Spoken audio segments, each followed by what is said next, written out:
Salut! Oi, gente! Vamos lá para a última unidade dos ciclos de nutrição nos ciclos da vida. Foi uma matéria muito gostosa, muito boa de acompanhar. O livro deu umas rateadas em 3 ou 4 capítulos, mas no geral foi muito boa. A professora Cleusa é muito boa também, tem nos ajudado aí nas suas aulas ao vivo. E eu vou finalizar então essa matéria com vocês. Eu espero que tenha ajudado, desejo de coração que ajude vocês, assim como me ajuda. E no próximo módulo vou ver quais disciplinas que a gente vai trabalhar. Se vocês tiverem algum capítulo mais específico ali da outra disciplina que vocês gostariam que eu fizesse o resumo aqui comentado, pode mandar para mim aqui nos comentários, que eu vou fazer com o maior prazer para vocês, tá bom? Então, sem mais delongas, por favor, não esqueça de comentar, de curtir, de enviar para os colegas e de seguir o canal, tá bom? Nutrição, unidade 9, nutrição funcional para você, para o planeta e para as futuras gerações. Por que que tem este nome, querido? Eu não faço ideia, porque não faz sentido, mas que bom que é o último capítulo. Histórico das políticas públicas de alimentação e nutrição no Brasil. A alimentação e a nutrição são fatores determinantes para as condições de saúde da população e se constitui direito inerente a todas as pessoas. Nessa perspectiva, a promoção e a garantia do direito humano à alimentação adequada, DHA, vem sendo discutida e implementada em diferentes setores da sociedade, dos quais se incluem os programas do âmbito do governo federal. A Lei Federal número 8.080 de 1990 define que as ações de alimentação e nutrição devem ser desempenhadas de forma transversal às ações de saúde em caráter complementar e com formulação, execução e avaliação dentro das atividades e responsabilidades do sistema de saúde. O Programa Nacional de Alimentação Escolar, o PNAE,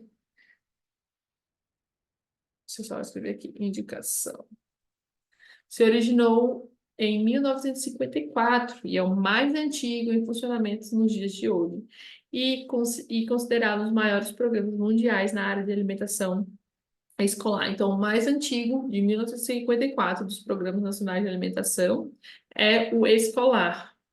O programa tem como objetivo a transferência em caráter suplementar de recursos financeiros ao Estado, ao Distrito Federal e aos municípios destinados a suprir parcialmente as necessidades nutricionais dos estudantes. A alimentação fornecida na rede pública é um fator que auxilia a frequência escolar. Uma escola que oferece conhecimento, interação social e alimentação escolar tem mais alunos matriculados. Através do PNAE, os estudantes podem contemplar até 15% de suas necessidades nutricionais dentro da escola. Então, o PNAE, Programa Nacional de Alimentação Escolar, ele é o mais antigo, de 1954. Através dele, as crianças podem contemplar até 15% das necessidades dentro da escola. O programa prevê a oferta de, no mínimo, 350 quilocalorias, mais 9 gramas de proteínas por refeição para escolares no regime de turno único. Outro fato histórico marcante no desenvolvimento das políticas públicas na área da alimentação e nutrição foi o Programa de Alimentação do Trabalhador, o PAT, criado em 1977, o qual foi estruturado na forma de parceria entre o governo, empresários e trabalhadores, com o objetivo de atender às necessidades básicas de alimentação e saúde dos trabalhadores. Segundo o PAT, o almoço e o jantar devem possuir de 600 a 800 quilocalorias. Já as refeições menores, como de jejum e lanche da tarde, devem conter 300 a 400 quilocalorias e o percentual proteico calórico deve ser no mínimo de 6%. Então, a gente tem o PNAE como o mais antigo, que é o Programa Nacional de Alimentação Escolar, que objetiva ter aí, até 15% da alimentação, não é isso? 15% das necessidades nutricionais. Ele prevê uma oferta de 350 quilocalorias e 9 gramas de proteína. A gente tem o PAT, que é o Programa Alimentar de Alimentação do Trabalhador de 77, que ele diz que tanto o almoço como o jantar tem que ter aí, devem possuir de 600 a 800 quilocalorias. Já as refeições menores, como o café da manhã e o lanche da tarde, devem ter 300 e 400 quilocalorias. E percentual proteico calórico deve ser no mínimo de 6%. A Política Nacional de Alimentação e Nutrição, o PNAN, aprovado no ano de 1999, integra os esforços do Estado brasileiro que, por meio de um conjunto de políticas públicas, propõe respeitar, proteger, promover e prover os direitos humanos, saúde e alimentação. As práticas da AAS, Alimentação Adequada e Saúde, está diretamente relacionada com o conceito de segurança alimentar e nutricional, o SAN, que consiste na realização do direito de todos ao acesso regular e permanente a alimentos de qualidade, em quantidades suficientes, sem comprometer o acesso a outras necessidades essenciais, tendo como base práticas alimentares promotoras de saúde que respeitem a diversidade cultural e sejam ambiental, cultural, econômica e socialmente sustentável. Portanto, são necessárias medidas que garantem a soberania alimentar da população através de ações comprometidas com a realização dos direitos humanos, a alimentação adequada e saúde e a segurança alimentar e nutricional. A elaboração de guias alimentares se insere no conjunto de diversas ações intersetoriais, pois objetivam a melhora dos padrões de alimentação e nutrição da população e contribuem para a promoção da saúde. A primeira parte desse guia se constitui no referencial teórico que fundamentou a sua elaboração e o situa em relação aos propósitos do PNAN, Programa Nacional de Alimentação e Nutrição, bem como os objetivos preconizados pela OMS. A segunda parte aborda as diretrizes formuladas, agregando orientações para a sua aplicação prática no contexto familiar, bem como sobre o uso da rotulagem de alimentos, ferramenta para a seleção de alimentos mais saudáveis.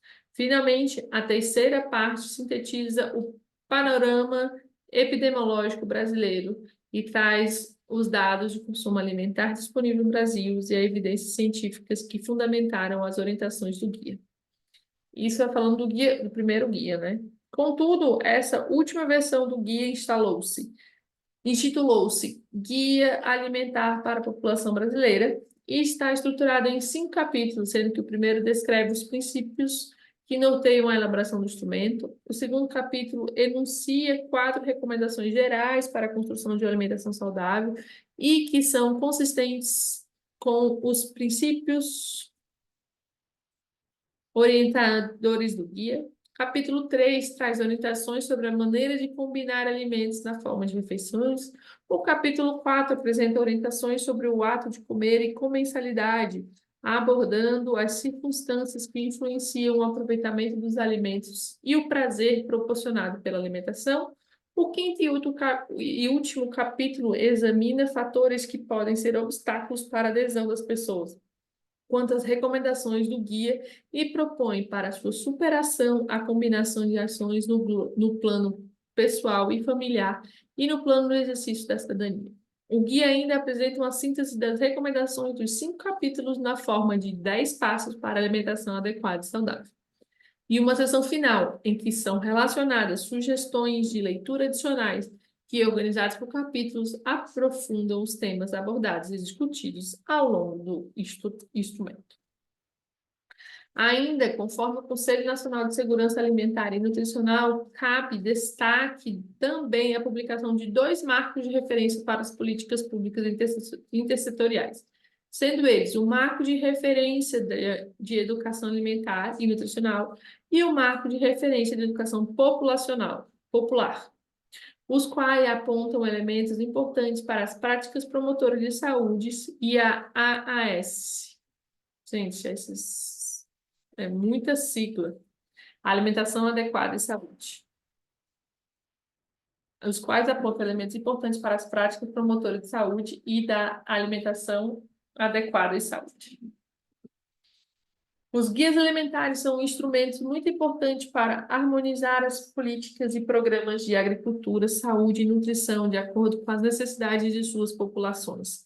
Eles fornecem orientações oficiais sobre os alimentos, os grupos de alimentos e os padrões alimentares que promovem a saúde e protegem contra enfermidades estão dirigidas para as pessoas saudáveis de todas as idades e origens.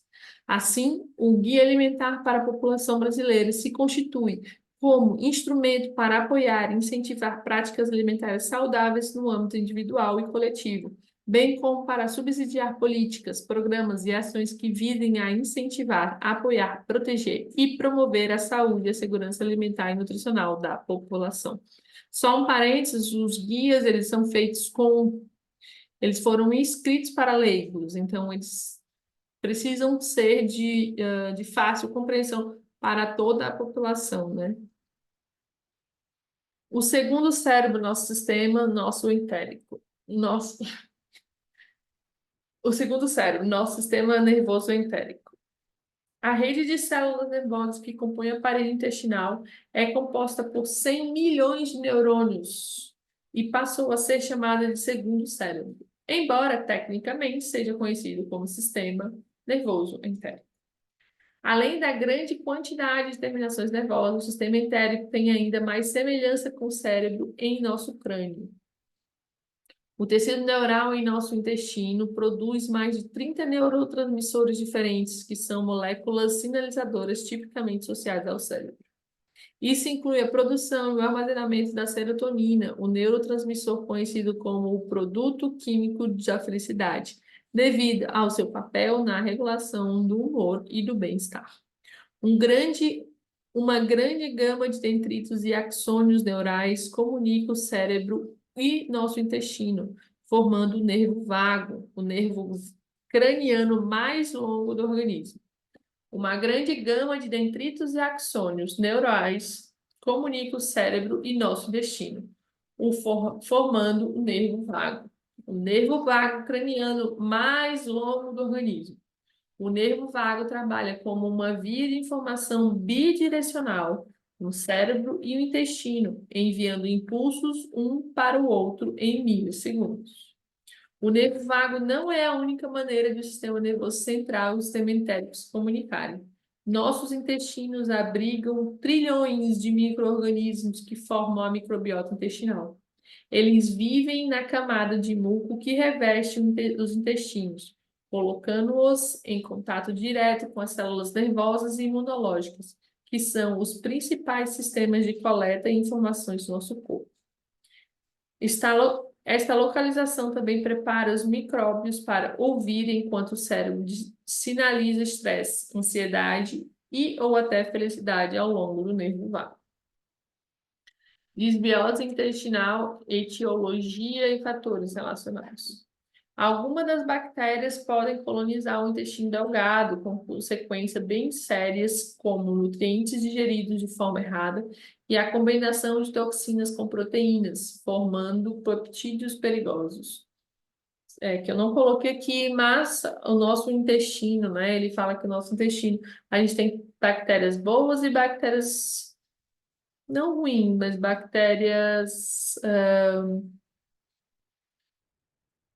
vamos chamar de bactérias ruins, né, antagônicas, que convivem bem juntas no nosso intestino, só que algumas vezes, de tanto a gente maltratar o intestino, a gente acaba aumentando a população das bactérias ruins.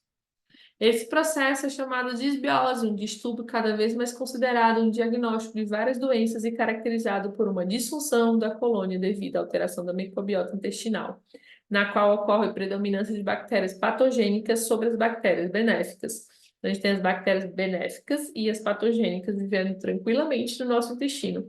Porém, por algum motivo, algum maltrato ao nosso intestino, as bactérias patogênicas acabam sobressaindo as bactérias benéficas.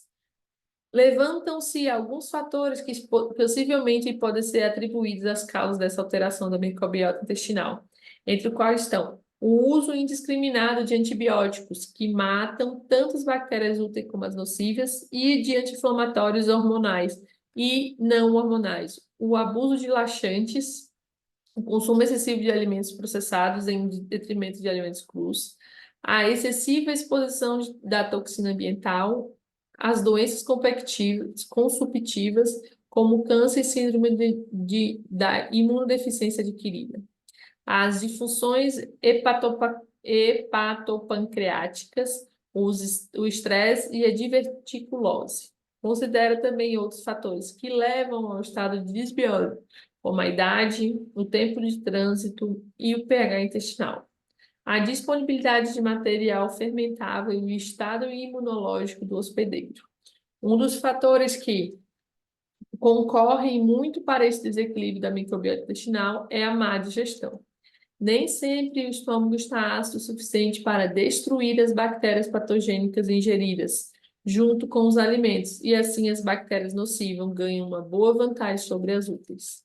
A fraca acidez estomacal é comum acontecer com as pessoas mais idosas e ainda com os diabéticos, que costumam ter deficiência na produção do ácido clorídrico. A integridade intestinal está ligada ao equilíbrio das bactérias intestinais e à nutrição saudável de enterócitos e colonócitos, que são células da mucosa intestinal.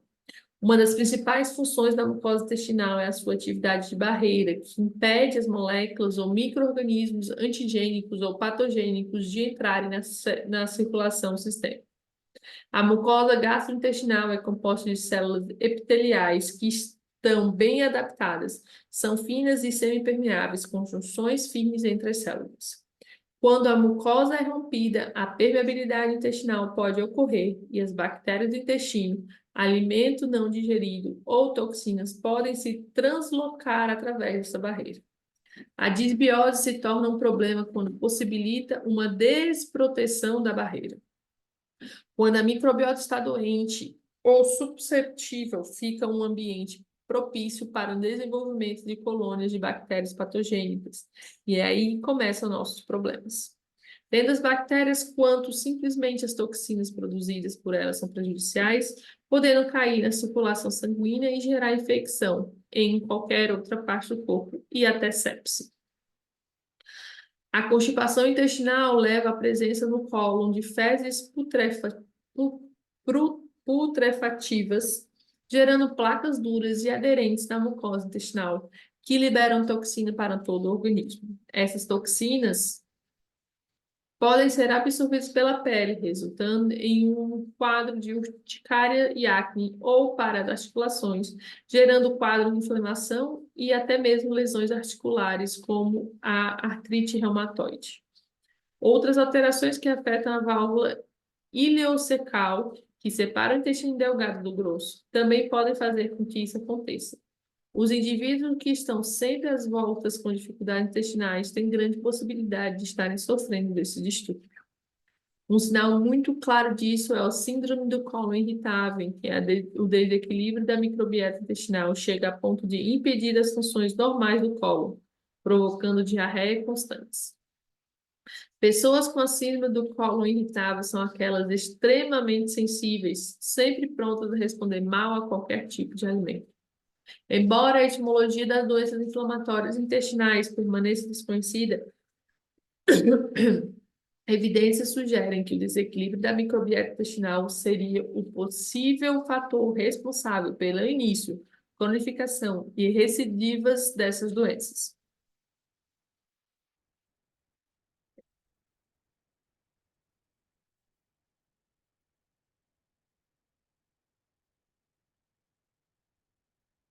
A microbiota do intestino é capaz de produzir importantes vitaminas para o organismo, como o complexo B. O estresse facilita a instalação de bactérias oportunistas que manda para o cérebro toxinas que inibem sua síntese. O diagnóstico deste distúrbio é realizado investigando história de constipação crônica, flatulência e distensão abdominal, ainda sintomas associados como fadiga, depressão, mudança de humor, cultura bacteriana fecaz. O tratamento da disbiose consiste em duas abordagens. Uma dietética, por meio da ingestão de alimentos que contêm probióticos e ou prebióticos, e outra usando medicamentos. resolvendo assim a maioria dos casos. Nos casos mais graves, é interessante avaliar a necessidade de lavagem intestinal. O estresse também deve ser avaliado e tratado, por isso o consumo de alimentos funcionais faz parte de importante tratamento e prevenção da doença. Os alimentos funcionais que estão relacionados à melhoria e manutenção da microbiota são os probióticos, os prebióticos e os simbióticos. Estudos trazem que as opções alimentares probióticas e prebióticas modulam positivamente a composição e a atividade da microbiota intestinal, com excelentes efeitos sobre a saúde, com o estímulo do sistema imunológico e o restabelecimento do equilíbrio destes micro-organismos. Não sei se vocês conseguem ouvir, mas está um pé d'água aqui. Está muita chuva, muito chuva. 3 dias chovendo já. Os probióticos se constituem de produtos lácteos fermentados ou não, que apresentam em sua composição micro-organismos vivos que promovem o equilíbrio da microbiota intestinal de indivíduos que os consomem. Esses micro-organismos geralmente são provenientes de mono ou múltiplas culturas, representadas principalmente por lactobacillus, bifidobacterium, enterococcus e streptococcus. Os probióticos atuam no organismo, principalmente ao inibir a colonização intestinal por bactérias patogênicas. Os probióticos atuam no organismo, principalmente ao inibir a colonização intestinal por bactérias patogênicas, podendo reduzi-las por produção de substâncias bactericidas, competição por nutrientes e por adesão à mucosa intestinal. O termo prebiótico é utilizado diferentemente de probiótico para designar ingredientes alimentares não digeríveis que beneficiam o hospedeiro por estimular seletivamente o crescimento e ou atividade de um número limitado de espécies bacterianas no colo, sendo capaz de alterar a microbiota colônica para uma microbiota bacteriana saudável. São carboidratos complexos, considerados fibras, resistentes às ações das enzimas salivares e intestinais, não sendo digeridos e absorvidos no trato gastrointestinal e são fermentados por certas bactérias do colo. Em consequência, estimulam o crescimento de bifidobactérias e lactobacillus, modificando favoravelmente a composição da microbiota intestinal e ou estimulando a atividade metabólica dessas bactérias. Os prebióticos alteram o trânsito intestinal, reduzindo metabolitos tóxicos e previnem a diarreia e a obstipação intestinal, por alterarem a microbiota colônia. As bifidobactérias, ao lado dos lactobacillos, produzem e secretam bacteriocinas, substâncias antibacterianas que exercem efeitos sobre a microbiota patogênica. As bifidobactérias, ao lado de lactobacillos. Aqui a gente pode dizer, ó, o que são as bifidobactérias? Bifidobactérias são prebióticos, não é isso?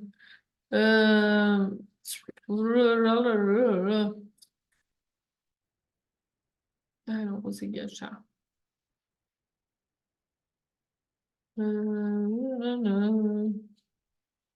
Gente, acabei de ler o negócio do bifidobactérias.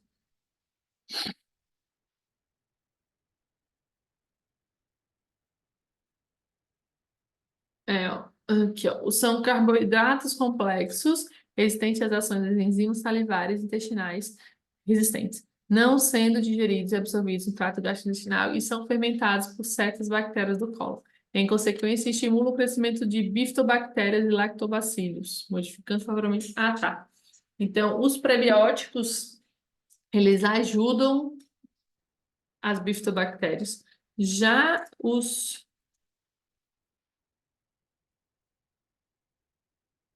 probióticos já são os lactobacillos, os bifidobactérias, o Enterococcus, o Streptococcus. Então, os probióticos são as bactérias, né? São os lactobacillos, os bifidobacteriums e o Enterococcus e o Streptococcus. Já os prebióticos, ele auxiliam na produção. Os prebióticos alteram o trânsito intestinal, reduzindo o metabolismo, prevenindo diarreia. Ali, ó. Em consequência, estimula o crescimento de bifidobactérias e lactobacilos, modificando favoravelmente a composição da microbiota intestinal. As bifidobactérias, ao lado dos lactobacilos, produzem e secretam bacterocinas, substâncias antibacterianas que exercem efeito sobre a microbiota patogênica. Os principais prebióticos são os fruto-oligosacarídeos e a ilunina. Os fruto-oligosacarídeos estimulam seletivamente o crescimento de bactérias benéficas, inclusive as bifidobactérias e os lactobacilos, reduzindo as bactérias patogênicas, tais como salmonella e clostridios no trato gastrointestinal. A inulina, ao alcançar o cólon, mostra um efeito estimulante preferencial nos números de bifidobactérias, enquanto as populações de bactérias patogênicas têm seu potencial relativamente baixo. A combinação dos prebióticos com os probióticos forma os simbióticos. A combinação de prebióticos com probióticos forma os simbióticos, constituindo assim um fator multiplicativo no qual a ação é realizada com maior eficiência. Essa junção geralmente contém um componente prebiótico que favorece o efeito do probiótico associado. Entre os alimentos simbióticos pode-se exemplificar os que são compostos por bifidobactérias com galacto-oligosacarídeos e com fruto-oligosacarídeos, e os lactobacílios com lactitol. Os simbióticos podem melhorar a implantação e a sobrevivência de micro-organismos ofertados, além de promover o equilíbrio do micro-organismo que compõe a microbiota, levando a efeitos benéficos para o organismo hospedeiro. Os probióticos fazem parte de nossa alimentação diária e podem ser consumidos juntos às refeições ou isoladamente.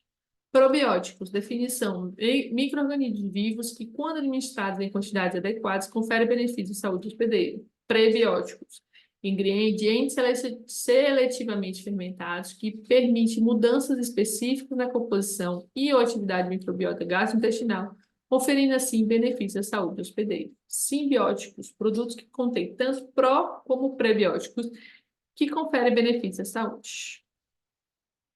Bactérias ácido-lácticas. Classificação funcional de bactérias fermentativas gram-positivas, não patogênicas, não toxigênicas, associadas à produção de ácido lático a partir de carboidratos e podendo ser usadas na fermentação de alimentos. Nesse grupo estão incluídas as espécies de lactobacillus, lactococcus e streptococcus thermophilus. Muitos probióticos também são BAL, bactérias ácido-lácticas, mas alguns probióticos, tais como certas cepas de E. coli, formadoras de esporos e fermentos usados como probióticos, não são. Fermentação. Processo pela qual um micro-organismo transforma alimentos em outros produtos, habitualmente através da produção de ácido lático, etanol e outros produtos. Vou ver uma coisa aqui, gente.